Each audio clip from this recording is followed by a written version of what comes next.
बिस्मिल्लाहिर्रहमानिर्रहीम। अस्सलाम वालेकुम। गोल्ड को देखते हैं कि नेक्स्ट वीक गोल्ड किस तरीके से बिहेव कर सकता है। गोल्ड की अगर हम ओवरऑल बात करें तो गोल्ड जो है प्रेजेंटली सेल ट्रेंड में है, लेकिन फ्राइडे वाले दिन गोल्ड की जो क्लोजिंग हुई है वो कदरे बुलिश हुई है, यानी कि अप ट्रेंड में हुई है। तो इससे ये हमें अंदाज़ा हो सकता है कि गोल्ड की प्राइस जो है एक दफ़ा फिर अप साइड को मूव कर सकती है।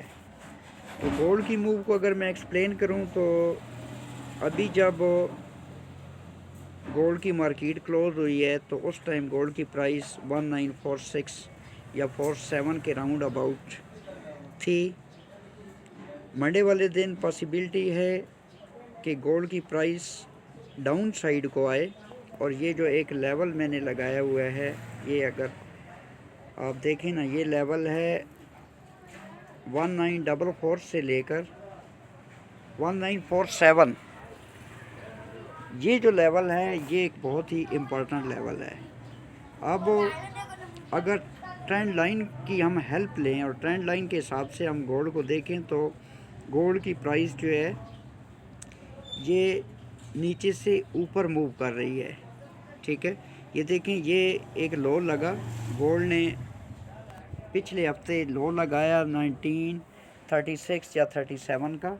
उसके बाद ये एक हैमर बना, और हैमर बनने के बाद H1 के टाइम फ्रेम पे प्राइस ने अच्छी अप साइड को मूव दी। फिर प्राइस डाउन आई दोबारा इसी एरिए में। यहाँ पर एक लेवल भी प्राइस ने क्रिएट किया जो कि है 1938 से लेकर 1940। ये एक लेवल प्राइस ने क्रिएट किया, और जो लो लगा था वो लगा है 1936 या 37, आप अपने जहन में रखें। अब पॉसिबल है कि मंडे वाले दिन गोल्ड की प्राइस डाउन साइड को आए, और ये जो ट्रेंड लाइन है, इस ट्रेंड लाइन प्लस ये वाली जो हमारी सपोर्ट है 1944 वाली, या तो इस पर सपोर्ट ले, अगर इस पर सपोर्ट नहीं लेती तो इसको डाउन साइड को ब्रेक करे, और जो ट्रेंड लाइन है ट्रेंड लाइन पर सपोर्ट ले जो कि 1942 का एरिया बनता है, यहाँ से सपोर्ट ले। और फिर अगर प्राइस सपोर्ट लेती है तो फिर आप ये समझें कि अब प्राइस जो है ये अप साइड को मूव कर सकती है। यहाँ से प्राइस सपोर्ट लेने के बाद अप साइड को जाकर फिर दोबारा इसको, ये जो सपोर्ट है इसको यानी डाउन साइड को ब्रेक करेगी, फिर अप साइड को ब्रेक, और फिर यहाँ से रीटेस्ट करने आती है। तो रीटेस्ट पर आप अगर बाई लेते हैं तो इसका जो लो लगा हुआ होगा उस टाइम का, उसके कोई आप लो के 15-20 पिप नीचे एसएल रख के आप इसको बाई कर सकते हैं। मगर आपकी अच्छी बाई जो है वो उस सूरत में है कि जब प्राइस, ये जो लेवल है इसका हाई है 1947, इसकी ऊपर अगर प्राइस क्लोजिंग देती है तो यहाँ से अगर आप बाई करते हैं और लेवल के नीचे या उस टाइम की जो विक होगी उस विक के 15-20 पिप नीचे आप स्टॉप ला सकते हैं। तो ये फिर आपको एक अच्छी बाई देखने को मिल सकती है, जो कि इस लेवल से लेकर यानी कि 1947 से लेकर 1950 इवन 1951 तक आपको गोल्ड अप साइड में देखने को मिल सकता है। अब ये भी एक लेवल है जो कि 1950 से लेकर 1951 का लेवल है। ये भी एक इम्पॉर्टेंट लेवल है, इसको हम इग्नोर नहीं कर सकते। यहाँ से भी प्राइस जो है ये रेजिस्ट हो सकती है या रिजेक्ट हो सकती है, जो कि आप देख रहे हैं। ये देखें, इस एरिया में जब प्राइस आई तो प्राइस को रिजेक्शन मिली, फिर दोबारा कैंडल अप साइड की बनी, और इसको यहाँ से इसी लेवल से रिजेक्शन मिली। तो इसलिए ये जो लेवल है इसको हम इग्नोर नहीं कर सकते। ये वाला एक हमारा क्रिटिकल एरिया होगा 1952 से लेकर 1949 से लेकर 1951-52 वाला, इसको हम इग्नोर नहीं कर सकते। फिर अगर तो प्राइस इस लेवल की ऊपर क्लोजिंग देती है, ठीक है, नीचे से आप बाई नहीं ले सके कंफर्मेशन की वजह से, यहाँ पर अगर कोई एक मोमेंटम कैंडल आपको मिलती है तो लेवल के नीचे और जो विक होगी विक के नीचे आप एसएल रखेंगे, लेवल के ऊपर जब प्राइस होगी तो आप बाई करेंगे और अपना स्टॉप लॉस जो है इस लेवल के नीचे और उस वक्त जो भी विक लगी होगी विक के 15-20 पे नीचे अगर आप एसएल रखेंगे तो फिर आप इसको 1957 से लेकर 1959 तक गोल्ड को आप बाई कर सकते हैं। यह है स्नेरियो 1। और स्नेरियो 2 इसका ये है कि अगर प्राइस यहाँ से मंडे वाले दिन डाउन आती है, ये जो हमारी सपोर्ट है 1944 वाली, इसको प्लस ये जो ट्रेंड लाइन है इसको डाउन साइड को ब्रेक और रीटेस्ट करती है तो फिर पॉसिबल है कि प्राइस दोबारा इस लेवल पर आए जो कि 1940 से लेकर 1938 तक का लेवल है।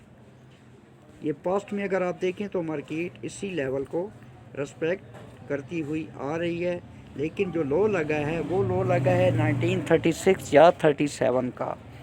और मंडे वाले दिन इन केस प्राइस 1936 का ये जो लो लगा है इसको डाउन साइड को ब्रेक और रीटेस्ट करती है तो फिर पॉसिबल है कि गोल्ड की प्राइस नेक्स्ट वीक 1928 का एरिया टेस्ट कर सकती है, 1928 का एरिया टेस्ट कर सकती है।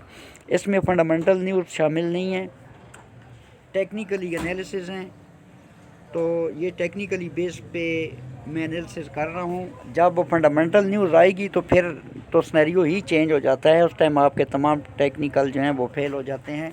ताहम अभी जो लास्ट वीक लो लगा है वो 1936-37 का लो लगा है और यहाँ पर अगर प्राइस अप साइड को मूव करना स्टार्ट करती है, एक हैमर आपको मिलता है या एक मोमेंटम कैंडल मिलती है तो फिर आप इसको यहाँ से 1937 पर दोबारा बाई कर सकते हैं और उस टाइम पॉसिबल है कि मार्केट यहाँ पर एक डबल बॉटम भी बनाए। फिर वही तरीका है कि इस लेवल के ऊपर जब आपको एक मोमेंटम कैंडल मिलती है तो आप होल्ड करें। अगर यहाँ से आप बाई करते हैं तो एसएल डेफिनेटली आपने अप्रॉक्सीमेट 60-70 पिप जो है वो डाउन रखना है। उस टाइम की जो भी विक होगी विक के 15 से 20 पिप आप नीचे रखेंगे और अगर बगैर विक है तो फिर अंदाजे से 60-70 पिप का आप एसएल रखेंगे और यहाँ से आप बाई कर सकते हैं। अच्छी बाई तो आपकी तब बनेगी जब यहाँ से ये वाला जो लेवल है 1940 का, यहाँ पर कोई कैंडल क्लोजिंग देती है तो यहाँ से आप बाई करते हैं तो इस लेवल के नीचे, और बेहतर तो ये है कि 1936 के नीचे 15-20 पे नीचे अगर आप बाई करें तो ये एक आपको अच्छी बाई मिल सकती है जो कि वेरी इजीली इस सपोर्ट, ये जो सपोर्ट थी उस वक्त, ठीक है, ये फिर रेजिस्टेंस बन जाएगी, प्लस ये जो ट्रेंड लाइन है सपोर्ट और ट्रेंड लाइन को इजीली ब्रेक कर सकती है और 1947 तक प्राइस जा सकती है। फिर आपने वेट करना है कि यहाँ पर अगर ये वाला 1947 का लेवल अप साइड को ब्रेक और रीटेस्ट होता है तो फिर वही डेफिनेशंस हैं जो पहले बता चुका हूँ। इस लेवल तक आपने वेट करना है 1951 से लेकर 1950 तक, ये एक इम्पॉर्टेंट लेवल है, इसको आपने इग्नोर नहीं करना। और ये अगर अप साइड को ब्रेक होता है तो फिर 1959 तक आप गोल्ड की प्राइस को देख सकते हैं। अगर 1959 भी अप साइड को ब्रेक होता है तो फिर आप इसकी बाई को होल्ड कर सकते हैं 1963 से लेकर 64 तक, 1963 से 64 तक, और 64 भी अगर अप साइड को ब्रेक होता है तो फिर आप 1967 से लेकर 1969 तक होल्ड कर सकते हैं बाई।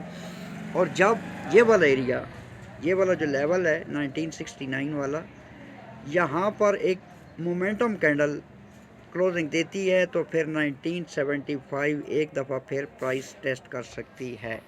ये नेक्स्ट वीक की फोरकास्ट थी और मंडे को भी इसमें मैंने कवर कर लिया है। अब फंडामेंटल न्यूज़ इसमें शामिल नहीं है, देखते हैं क्या होता है, किस तरीके से प्राइस जो है वो बिहेव करती है। प्रेजेंटली मैं गोल्ड की प्राइस को वंस अगेन इस लेवल तक अप साइड को देख रहा हूँ 1959 से लेकर 1957 तक, ठीक है। अगर ये ब्रेक होता है एरिया अप साइड को तो फिर आप 1963 से लेकर 1964 तक भी गोल्ड की बाई को देख सकते हैं। और यहाँ पर अगर कोई सेल का एविडेंस मिलता है तो आप एक शॉर्ट सी सेल भी ले सकते हैं।